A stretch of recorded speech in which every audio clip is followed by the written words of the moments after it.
কাফের তো চোখের কি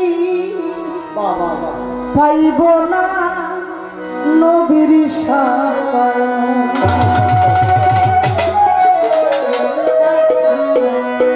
যত রমণী আছে মুমিন নারীরা, প্রত্যেকটি মুমিনা নারীর জন্য বেহেশতের সর্দারিনী থাকবেন মা ফাতেমাতুল জোহরা।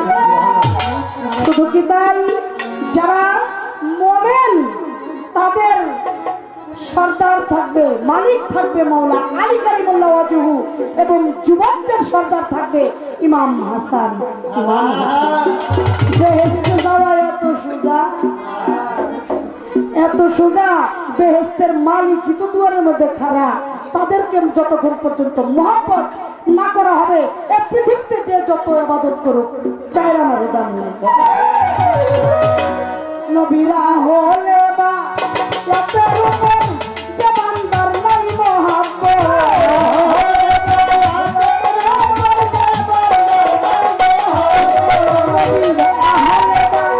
রাতের উপর যে বান্দার নাই মহব্বত, একটা কাফের চোখের নবীর সাফায়াত, একটা কাফের চোখের কি নবীর সাফায়াত।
ছোট্ট করে কথা কম লাগবে। আমার মতো এত সময় যদি লাগে তাহলে আপনারা আমার মারবেন পরে বৃষ্টি। আমিও প্রমোশন তো জবাবও দিব। আমার স্নেহের তো আমি এত কষ্ট দিয়ে লাভ কি? কষ্ট দিলে তো আমারই লাগবো, কারণ আমার মহব্বতের জিনিস তো। আচ্ছা, প্রশ্নটা যেহেতু পাক পাঞ্জাতুন নিয়ে পড়ছে, এত ছোট না।